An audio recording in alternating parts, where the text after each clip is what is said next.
하나님께서 오늘 이 오후 예배를 받으시고 또 우리에게 은혜 주시기를 원합니다.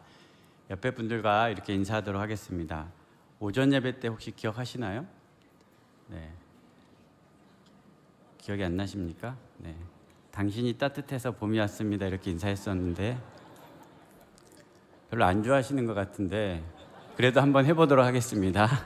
당신이 따뜻해서 봄이 왔습니다. 네. 네. 감사합니다. 따뜻한 분들과 함께 예배 드릴 수 있어서 감사합니다. 원래 제 인사말은 뭐였냐면 원래 봄은 눈치 보면서 옵니다. 이렇게 인사하기로 했습니다. 네. 한 번 더 해볼까요? 봄은 눈치 보면서 옵니다. 네. 여러분이 따뜻해서 온 것으로 제가 바꾸려고 안 하려고 했는데 그래도 한번 해봤습니다. 봄이 눈치를 봐요. 왜요? 네, 와도 되는지. 네. 그래서 꽃샘추위도 오고 이런 뭐 좀 이렇게 눈치를 보다가 빼꼼빼꼼 오거든요. 아직 봄이 덜 오셨다 그러면 마음을 넓게 여시고 봄을 잘 맞이하실 수 있기를 바랍니다. 이번 주는 좀 춥다고 하니까 또 좀 조심하시고요. 그래도 그 봄이 오면 그 봄답게 즐겁게 행복한 그런 봄이 되었으면 좋겠습니다. 봄하면 사실 교회는 좀 어려운 부분이 있어요. 왜냐하면 봄을 맞이하는데 사순절을 보내야 되기 때문에 그렇습니다.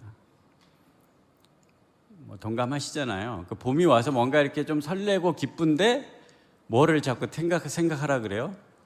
예수님의 십자가를 자꾸 생각하라고 하니까 그래도 봄은 봄대로 옵니다. 그리고 우리가 예수님을 생각하는 것은 또 생각해야 되겠죠. 실제로 이런 생각을 해봤어요. 사순절을 보내면서 유대인들에게 있어서는 1월이 우리처럼 1월이 첫 해 시작이 아니라 쉽게 표현하면 6월절이 있는 달이 1월이잖아요. 그러면 부활절 계산하고 6월절을 계산하면 1월 14일이 보통 이제 그 6월절 어간인데 그러면 사순절을 언제 보내야 되겠어요? 너무 어려운 거 물어봤습니까? 작년 말인 거예요. 그러니까 12월 달 한 달 동안을 사순절로 보내야 되는 거예요. 아니, 이 유대인들이 예수님을 믿지는 않아요. 믿지는 않기 때문에 그냥 가정한 건데 그들 가운데 이제 예수님을 믿는 사람들은 아마 12월 한 달을 6월절 이 사순절로 보낼 것이라는 생각을 해봤거든요. 한 해를 마무리하면서 사순절을 보내고 또 1월 시작하면서 부활절을 맞이한다는 것이 의미 있겠다 이런 생각을 갑자기 말씀을 준비하면서 해봤습니다. 그런 의미에서 우리가 봄을 시작하면서 이 6월절 그리고 이 예수님의 부활을 생각하는 이 시점에 그것도 나름 의미가 있고 가치가 있겠다. 한 해를 시작하면서 우리는 겨울부터 시작 안 하고 봄부터 시작하잖아요. 별로 동의 안 하시지만 그렇습니다. 그래서 이번 사순절 기간에도 예수님을 깊이 묵상하는 그런 은혜가 있기를 간절히 소망합니다. 얼마 전에 재미있는 뉴스가 사진을 뉴스로 해서 나왔습니다. 한번 보여주시죠. 처음 보셨습니까? 이번 이제 새로 미국 정부가 바뀌면서 국무장관이 바뀌었는데 이분이 그 뉴스에 나오면서 이런 모습으로 나왔어요. 저는 봤었는데 여러분 뉴스 안 보셨나 보네요. 이 뉴스가 나온 날이 수요일이었어요. 그러니까 수요일에 절기를 지킨 미국 국무장관이 이렇게 십자가를 이마에 긋고 이대로 뉴스에 나온 거예요. 논란이 좀 있긴 하겠죠. 옳다고 얘기하는 사람도 있고 그르다고 하는 사람도 있습니다. 이 수요일에 이렇게 십자가를 이마에 긋는 종교는 이제 로마 가톨릭이 중심이고 가끔 이제 정교회에서도 가끔 하는데 개신교에서는 일반적으로 하지는 않습니다. 근데 이런 모습으로 나와가지고 좀 논란이 됐었어요. 안 되셨으면 상관없지만 논란이 됐었는데 그래서 이왕 논란이 된 김에 저분이 어쨌든 하나님을 믿는 사순절을 지키는 분이라고 하면 역할을 잘 수행했으면 좋겠다라고 하는 그런 기도를 하면서 보냈습니다. 그러면서 저기는 어떻게 하지? 저도 이제 한 번도 사실 본 적이 없었어 가지고 좀 찾아봤습니다. 그래서 여러분들께 잠깐 설명을 드리면, 제수요일 우리가 40일, 즉 부활절을 기점으로 40일 전을 계산하면 수요일이 됩니다. 그래서 제수요일이라고 하는데, 이 제수요일에 이렇게 십자가를 그으면서 표시하는 구절이, 그 의미가 나는 죄인된 인간이고 죽을 수밖에 없는 인간입니다 라고 하는 그 고백을 하게끔 하고, 그 고백을 할 때 주시는 말씀이 창세기 3장 19절과 마가복음 1장 15절입니다. 너는 흙이니 흙으로 돌아갈 것이니라 하는 말씀과 회개하고 복음을 믿으라 하는 이 세례 요한의 메시지를 통해서 예수님의 이 의미를 설명해 주고 있는 거죠. 이 제가 어떻게 만들어지냐면, 한번 사진으로 보겠습니다. 이렇게 제를 만들어요. 신부님이 나무를 태워가지고 이렇게 만듭니다. 근데 이제 요즘에는 나무 대신 종이를 태우기도 한다고 하더라고요. 종이를 태워가지고 제를 만드는 것도 있다고 합니다. 실제로 이렇게 태워서 만들어진 제가 다음 사진입니다. 이렇게 나와요. 그리고 이것을 찍어가지고 그 다음 사진 보여주면 이렇게 십자가를 그어주는 거죠. 이렇게 제수요일을 보내는 겁니다. 우리가 제수요일에 이런 절기를 사실 행하지는 않기 때문에 자세하게 잘 모르는 부분도 있지만, 이렇게 하면서 내 죄가 또 이 흙으로 돌아갈 수밖에 없는 죄인된, 죽을 수밖에 없는 인간임을 상기시키는 절기를 시간을 보내면서 절기를 시작하는 거죠. 근데 재미있는 것은 조금 전에 제를 만들 때 저 나무가 종려나무라고 합니다. 고대에는. 근데 이 종려나무는 어떤 종려나무냐면, 우리가 잘 아는 것처럼 예수님께서 예루살렘에 입성하셨을 때 흔들었던 종려나무예요. 그러니까 내가 예수님께서 예루살렘에 입성하는 종려주의를 지키면서 흔들었던 종려나무를 집에 가지고 있거나 교회에 놔뒀다가 이것을 다 모아가지고 뭐를 만든다고요? 제를 만드는 거예요. 그 말은 뭐겠습니까? 내가 예수님의 예루살렘 입성을 기념하면서 왕 되신 예수님, 메시아 되신 예수님을 환영하였던 그때 그 장소에, 그곳에서 사용했던 그 가지를 계속 가지고 있다가 한 해를 마무리하고 그 다음에 사순절이 시작되는 제수요일에 이것을 태워가지고 제를 만드는 거예요. 그러니까 이 나무는 어떻게 보면 1년에 거의 대부분의 시간을 나와 같이 있다가 사순절이 시작하는 즈음에 이것을 태우는 거죠. 태우면서 내가 죄된, 나는 이렇게 흙으로 돌아갈 수밖에 없는 죄인된 연약한 존재임을 깨닫게 해주는 겁니다. 그 말은 내가 1년 동안 있었던 그 시간 동안 혹시 지었던 죄, 잘못했던 것들, 하나님 앞에 약속했던 부분들 가운데 연약한 부분들을 다시금 불러 태워서 그것들을 하나님 앞에 용서를 구하고, 또 주님께서 십자가 지심으로 나를 용서해 주시는 그 시간을 또 보내겠다는 다짐을 하는 거죠. 내년에 한번 해볼까요? 농담입니다.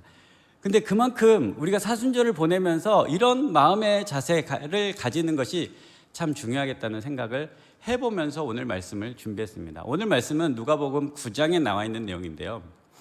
참고로 누가복음은 굉장히 재미있게 서술이 되어 있는데, 어떻게 서술이 되어 있냐면 누가복음 9장 51절 말씀을 같이 한번 읽어보겠습니다. 우리가 읽었던 본문 바로 앞에 있는 51절입니다. 같이 읽겠습니다. 시작. 예수께서 승천하실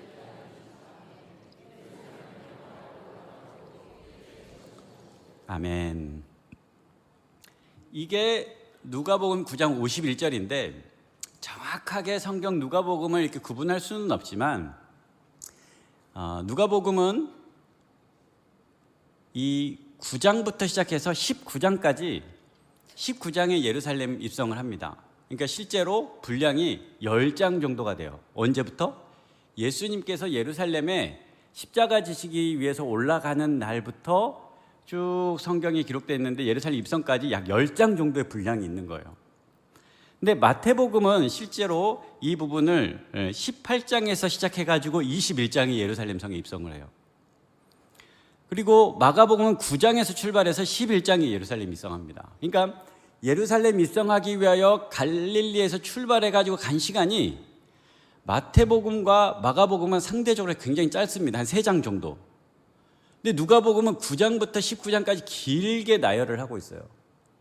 실제로 누가복음에 나와 있는 많은 내용들 중에 일부는 다른 성경, 마태복음 같은 경우 예를 들어서 8장에도 들어가 있고 9장에도 들어가 있고 이렇게 군데군데 들어가 있어요. 그 말은 이 성경을 기록하면서 이 부분을 여기에 이렇게 좀 가져다 쓴 의미가 있는 거고, 실제 누가복음은 순서대로 기록하면서 이 긴 여정을 우리에게 설명해 주고 있습니다. 왜 그럴까요?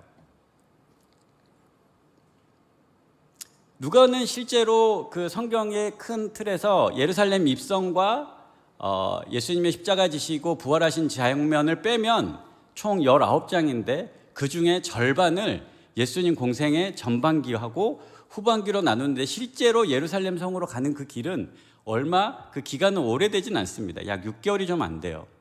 그러니까 얼마 안 되는 그 기간을 성경 전체, 누가복음 전체에서 절반을 할애를 하고 있는 거죠. 그 길이 중요하기 때문에 그렇습니다.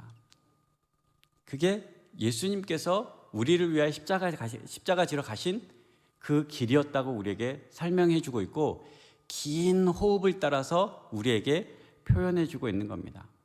즉 십자가의 길, 예수님을 따르는 길, 주님과 동행하는 그 길은 뭐예요?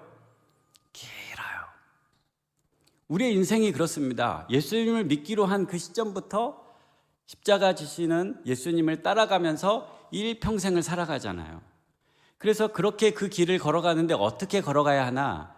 그 길을 우리는 전문적인 표현으로 제자도라고 그러는데, 누가는 이 부분을 굉장히 강조하고 있는 겁니다. 우리가 예수님을 따르겠다고 하면, 그 제자의 길을 걸어간다고 하면 이 제자의 제자의 길을 분명하게 알고 따라가야 한다는 것을 가르쳐주고 있는 것입니다.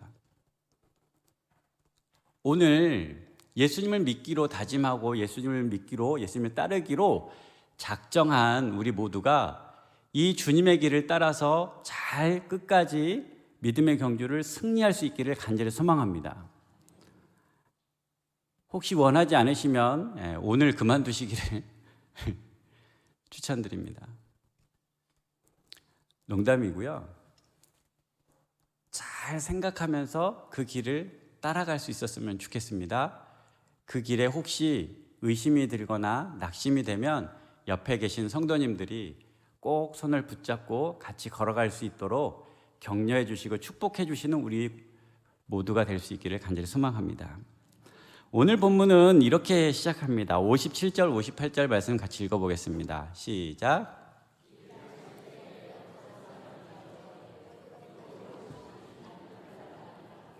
예수께서 이르시되 여우도 굴이 있고 공중의 새도 집이 있으되 인자는 머리 둘 곳이 없도다 하시고, 여러분께서 이미 예수님을 따르겠다고 다짐하셨으니까 이 말씀 생각하면서 우리가 첫 번째 기억해야 될 것이 있습니다.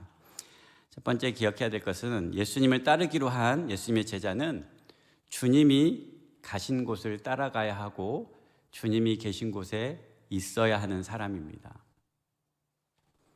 우리가 읽으면서 길 가실 때에 어떤 사람이 예수님께 여짜오면서 주님을 따르겠다고 말했습니다. 예수님이 먼저 말씀하신 게 아니고 본인이 따르겠다고 한 거예요. 마태복음은 8장에 기록되어 있는데 이 내용이 서기관이라고 기록되어 있습니다. 서기관은 당시에 어떻게 보면 고위층에 있는 지도자 중에 한 사람인데, 특별히 성경과 관련되어 있는 율법학자의 의미가 강합니다. 구약에도 있었는데 왕정시대에서는 우리가 말하면 조금 고급 관리의 이름이 서기관이고, 그리고 신약시대에서는 바벨론 포로 이후부터 율법을 연구하고 율법을 필사하고 율법을 전했던 사람들을 서기관이라고 하는데, 신약시대 예수님 시대에 이 서기관들이 여러 모양으로 예수님께 비판을 받는 사람 중에 한 사람입니다. 근데 이 사람 중에 한 사람이 예수님을 따르기로 한 거예요. 그러면 어떻겠습니까? 그 의도가 어땠을까 하는 겁니다. 정말 순수한 마음으로 그 서기관 중에 한 사람이 예수님을 보고 예수님의 제자가 되겠다, 예수님을 따르겠다고 했으면 좋았겠습니다. 근데 예수님이 답을 하신 것을 보면 그런 것 같지는 않아 보여요. 다시 한번 읽어보면 58절 내용만 같이 한번 읽어보겠습니다. 예수께서 이르시되 여우도 굴이 있고 공중에 새도 집이 있으되 인자는 머리 둘 곳이 없도다 하시고, 즉 어디로 가시든지 나는 따르리이다 라고 얘기했는데, 이 어떤 사람은 물었는데 대답했는데 예수님께서 어디로 가는지에 대한 설명을 하시는데 어디예요?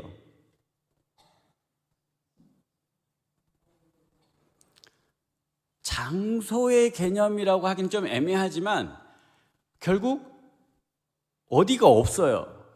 예수님께서 가시는 곳, 그곳은 어디라고 말할 수 없는 곳인 거예요. 그리고 그것은 너무 누추하거나 어디라고 말할 수 없는 공간을 전혀 담보할 수 없는 그런 곳을 가는 거죠. 조금 전에 말씀드린 것처럼 이 누가는 예수님이 지금 어디로 가고 있다고 설명했어요? 예루살렘으로 가고 있다고 말씀드렸는데 예루살렘으로 가고 있습니다. 예루살렘은 어디예요?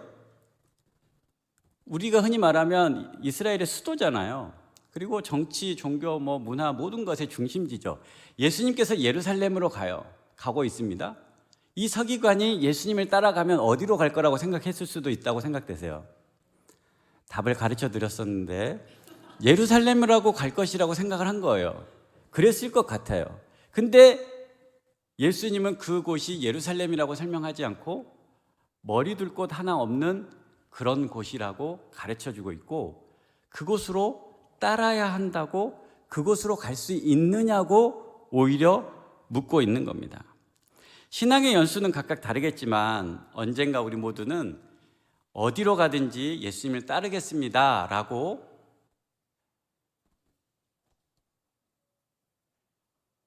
다짐하고 서약하면서 예수님을 믿고 있습니다. 아멘 아무도 안 하실 줄 알았습니다. 다시 말씀드리겠습니다. 예수님께서 어디로 가시든지 따라가겠다고 다짐했습니다. 원래 이런 거 제가 잘 안 시키잖아요. 아멘 할 수 있었으면 좋겠습니다. 이 세상을 살면서 예수님께서 지금 비유하시는 그 표현은, 머리 둘 곳 하나 없는 그 표현은 여우가 가지고 있는 굴과 새들이 누리는 둥지조차 없는 곳이라고 말씀해주고 있습니다.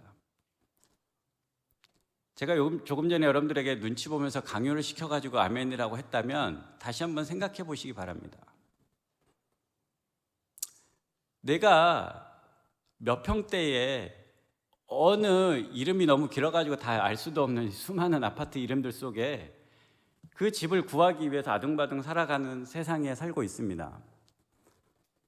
그 집 머리 둘고 주님께서 우리에게 내려놓으라고 하면 할 수 있겠습니까?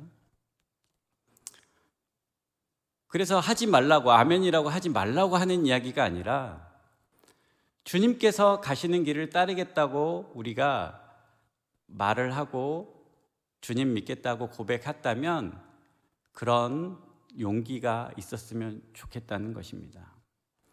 그렇다고 집을 뺏어 가시거나 그러지는 않으실 거예요. 웬만해서 하나님은 그런 분 아니시거든요.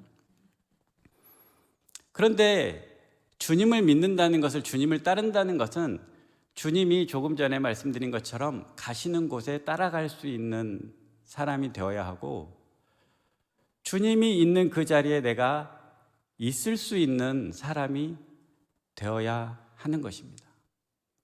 될 수 있었으면 좋겠습니다. 또 아멘 안 할 줄 알았습니다.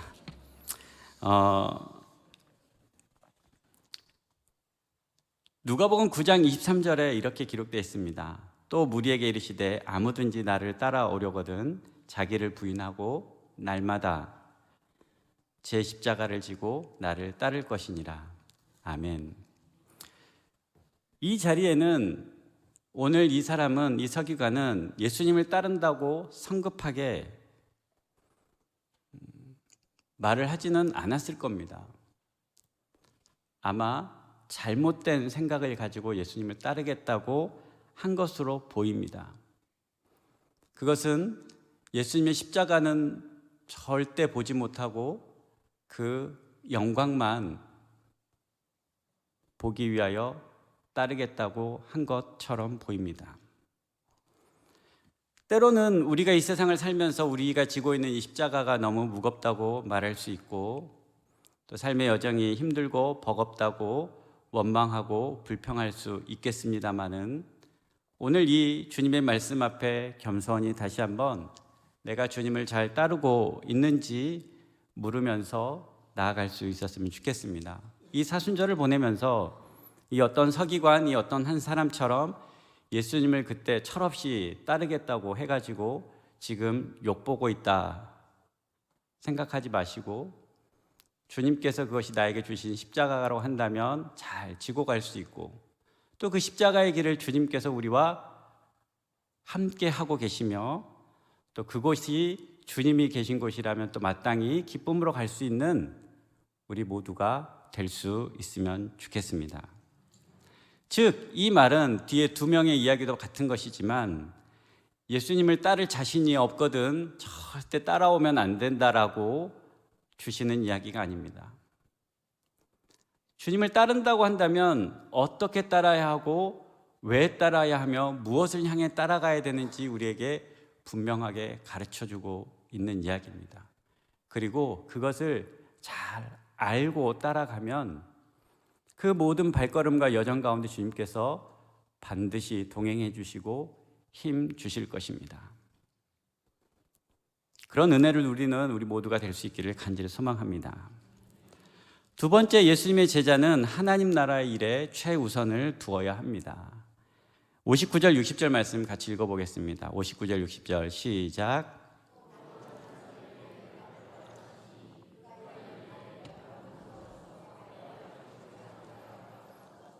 이르시되 죽은 자들로 자기의 죽은 자들을 장사하게 하고 너는 가서 하나님 나라를 전파하라 하시고. 아멘. 이번에는 첫 번째 경우와 좀 다른 게 있습니다. 뭐냐면 예수님께서 한 사람을 지명하여서 제자의 길을 제안하고 있는 겁니다.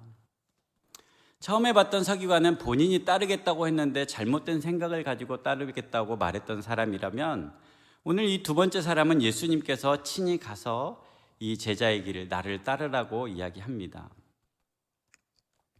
전체적인 정황을 보면 60절에 나로 먼저 가서 내 아버지를 장사하게 하소서라고 했는데, 60절을 보면 예수님께서 하신 이야기 보면 그가 정말 아버지를 여인 장례를 치르고 있는 가정인지, 아니면 장례가 예정되어 있는 가정인지, 아니면 언젠가 일어날 수 있는 그 장례를 정말 아버지에게 효도를 다한 다음에 하려고 하는지 알 수는 없습니다만 정황상 보면 후자가 맞습니다. 즉, 지금 당장 장례를 치르고 있으니까 장례를 마친다고 하면 며칠 사이인데 그게 뭐가 그렇게 중요하겠습니까? 근데 그게 아니고, 아마도 아버지가 계신데 아버지께서 돌아가셔서 더 이상 공양할 이 일이 없어지면 그 다음에 언젠가 그때에 주님 따르겠다라고 이야기한 것으로 보입니다. 결국 예수님께서는 그에게 심하게 표현합니다. 죽은 자들로 죽은 자들을 장사하게 하고입니다. 조금 전에 하나님 나라 일의 최우선이라고 제가 설명드렸는데, 이 장례와 같은 부모님을 장례 치르는 일만큼 더 중요한 일이 있다라고 우리에게 단순히 말씀 주시는 것이 아니라, 우리가 이 땅을 살아가면서 다른 중요한 것, 우선하고 있는 것들이 혹 있을지 모르지만 정말 그 일들 가운데서 우선한 것이 주님 나라 일이라는 것을 비교하여서 우리에게 가르쳐주고 있는 것입니다. 뭔가 열심히 하고 있고 중요하게 여기고 있고 그것들을 먼저 해야 되는 것들이 참 많이 있습니다. 살다 보면. 그런데 어느 순간 그런 것들이 주님 일보다 먼저이고 우선된 것들이 참 많아서 주님 일은 어느 순간 맨 나중에 가 있을 수도 있음을 이야기하고 있는 겁니다. 물론 어떤 것이 주님 일이고 어떤 것은 주님 일이 아니고라고 직접적으로 단정 지을 수는 없습니다.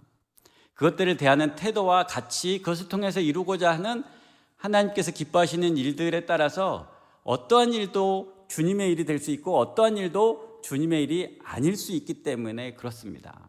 그 일들을 대하면서 그 일들을 가치를 매길 때 단순히 이게 주님 일과 상관이 있냐 없냐의 문제가 아니라 그것을 주님 일 대하듯 열심히 하면서 그것을 통해서 주님의 영광이 드러나도록 하는지 그렇지 않은지입니다. 그 일을 통해서 내가 영광을 취한다면 그것은 심지어 교회의 일이라도 주님 일이 아니고 하나님 나라의 일이 아니고, 즉 하나님 나라가 오히려 가리워지고 하나님 나라가 사라져버리는 그런 일이 될 수 있다는 겁니다. 내가 내 열심으로 그 일을 하고 있고 그것이 교회 일일지라도 내 방법으로 하고 있고 내 욕심으로 하고 있으면 그것은 하나님 나라가 전파되는 일이 아닌 거죠. 내가 살림을 하여도 그 살림을 주님의 영광을 위하여 하는 사람이 분명히 있을 겁니다. 사랑하는 가족들을 위하여 주님 발을 씻기는 마음으로 마르다처럼 마리아처럼 섬기고 애쓰면 그것이 주님 일이 되고 직장의 일을 주님께서 맡겨주신 직분이라고 여기고 충성되이 감당하며 정직하게 감당하며 최선을 다해 감당하며 또 그 과정 속에서 하나님의 정의와 공의가 드러나도록 일한다면 그 일은 주님 일이 되는 것이고 그 일 가운데서 하나님 나라가 반드시 전파되리라고 믿습니다. 주어진 직분과 일을 감당하면서 회사의 일을 하면서 꼼수를 부리고 눈치를 보면서 내 것 챙기려고 하면 하나님 나라가 가리워지겠죠. 주님 일을 우선한다고 하는 것은 어떤 일이 우선하고 어떤 일이 나중의 문제가 아니라 그 일을 감당하면서 그 일에 하나님을 두려워하면서 정직과 충성됨으로 감당하고 있는지에 대한 물음입니다. 최우선으로 감당하면서도 하나님 보시기에 부끄럼 없이 충성되이 감당하는 우리 모두가 될 수 있기를 간절히 소망합니다. 나의 신앙, 우리의 신앙을 이 앞의 경우와 두 가지 경우를 같이 보면서 정리를 해보면 이 세상에서 영광의 길이라고 오해하고 잘못 선택하고 있지는 않는지 질문함과 동시에 아직 이 세상에 욕심을 두고 나의 방법과 생각을 가지고 그 일들을 하면서 먼저와 우선해야 될 일들, 중요한 가치에 우리가 실수함은 없는지 물어보면서 이 사순절을 보낼 수 있기를 간절히 소망합니다. 세 번째로 예수님의 제자는 세상에 미련을 두지 말아야 합니다. 61절, 62절 말씀 같이 한번 보도록 하겠습니다. 61절, 62절 같이 읽겠습니다. 시작. 또 다른 사람이 이르되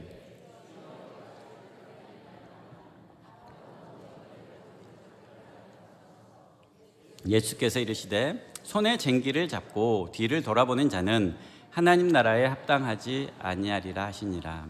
아멘. 세 번째 또 다른 사람은 먼저 주를 따르겠다고 등장합니다. 그런데 본인이 따르겠다고 해놓고 한 가지 제안을 합니다. 그게 뭐냐면 먼저 내 가족을 작별하게 하옵소서입니다. 취지가 뭔지 설명을 드리겠습니다.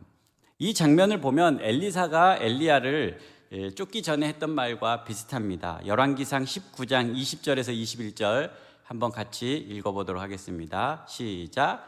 그가 소를 버리고 엘리야에게로 달려가서 이르되 청하건대 나를 내 부모와 입맞추게 하소서. 그리한 후에 내가 당신을 따르리이다. 엘리야가 그에게 이르되 엘리사가 그를 떠나 돌아가서 한 겨릿소를 가져다가 잡고 소의 기구를 불살라 그 고기를 삶아 백성에게 주어 먹게 하고 일어나 엘리야를 따르며 수종 들었더라. 잠깐 보여주시면 21절. 엘리사가 그를 떠나 돌아가서 한 겨릿소를 가져다가 잡고, 이 엘리사는 엘리야를 처음 만날 때도 이 농사를 짓고 있었잖아요. 그러니까 이 엘리사는 지금 오늘 예수님의 이야기의 이 사람과 달리 자신이 가진 이것을 모여 다 잡고 분리하고 불살라서 그 모든 것들을 다 뒤로 하고 엘리야를 좇는 거예요. 근데 조금 전에 예수님이 하신 비유를 돌아보면 뭐예요? 62절에 손에 쟁기를 잡고 뒤를 돌아보고 있는 거예요. 즉 부모님을 또는 가족을 작별한다고 하는 것은 이제 정말 가족들에게 이제 예수님 저 따르겠습니다. 이제 저는 주님 따라서 이제 못 볼 수도 있습니다. 이렇게 하고 작별하는 게 아니라 뭐라고요? 가서 작별하게 하는데 혹시 부모님이 잡거나 가족들이 잡거나 가족들이 뭔가의 이유로 나를 설득시키면 나는 주님을 못 따를 수도 있습니다라고 하는 맥락인 거예요. 제가 조금 전에 말씀드린 것처럼 예수님의 제자는 우리에게 주어져 있는 것 또는 내가 지금 중요하게 생각한 것들에 있어서 때로는 그것에 미련을 두지 말아야 한다는 겁니다. 어떤 여지를 남겨놓고 그럴 수도 있고 안 그럴 수도 있고 또 선택사항처럼 이럴 수도 있고 저럴 수도 있는 뜨뜻미지근한 그런 신앙에 대해서 경계를 해주고 있고 이 속담처럼 쟁기를 잡고 뒤를 돌아본다면 그 일은 어떤 일이 되겠습니까? 헛된 일이 되는 거죠. 망치게 됩니다. 다시 해야 되고 처음 하는 것보다 더 어려운 일이 될 수도 있는 잘못된 선택을 하게 되는 겁니다. 예수님은 제자에게 이 예수님을 따르겠다고 하는 이들에게 이런 헌신과 결단을 요청하고 있습니다. 그리고 아직 중요하게 생각하고 있고 머릿속에 더 가치 있는 일들에 미련을 두고 있는 것을 철저하게 주님께서는 배제하고 있는 겁니다. 예수님을 믿으며 예수님을 따르겠다고 하면서 어떠한 일들로 또는 사람들의 말에 위축되거나 다른 사람들 눈치를 보거나 또 어떤 이유들로 두리번 거리는 실수를 범하지 않기를 간절히 소망합니다. 주님을 믿고 따르기로 한 이상 우리의 목적과 목표는 이 세상의 것에 있으면 손해입니다. 왠지 아십니까? 둘 다 놓칠 가능성이 높기 때문에 그래요. 차라리 이 세상에 전심전력을 다하시든지 아니면 하나님 나라를 향하여 가는 것에 전심전력하는 것이 낫지 둘 다 어중간하게 하다 보면 아마 하나님 나라를 놓칠 가능성이 높은데 이 세상에 두고 있는 미련 때문에 이 세상도 그렇게 놓칠 가능성이 높습니다. 우리가 주님을 따르겠다고 하면서 이 세상 것도 누릴 수 있으면 좋겠습니다마는 혹시 그렇지 못하더라도 미련을 많이 두시지 않기를 소망합니다. 그러면 언젠가 그것 때문에 속상하거나 억울할 일은 없을 것입니다. 왜냐하면 하나님 나라에 우리는 속해 있기 때문에 그렇습니다. 사순절 기간에 예수님의 십자가를 묵상한다고 하면서 부활의 영광을 기대하고 살아가면서 우리가 십자가는 없는 상태로 살아가는 그런 실수는 범하지 않기를 간절히 소망합니다. 주님을 따라야 함을 알고 있음에도 세상의 것에 우선하여서 핑계대면서 그 길을 피하려고 하지 않기를 소망하고 주님 일에 충성되이 감당했으면 좋겠고 마지막으로 예수님을 쫓겠다고 하면서 뜨뜻미지근한 머뭇한 이 세상의 일에 미련을 두지 않는 삶이 될 수 있기를 간절히 소망합니다.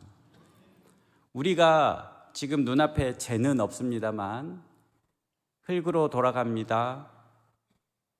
주님 따릅니다라는 마음으로 이 죄를 내 이마에 쓴다 생각하고 내 이마에 이번 사순절에는 나의 죄를, 나의 허물을 주님의 십자가에 못 박았습니다 생각하고 내 이마에 이런 십자가의 죄가 묻어 있음을 기억하면서 믿음으로 나아가는 그런 사순절 2025년 될 수 있기를 간절히 소망합니다.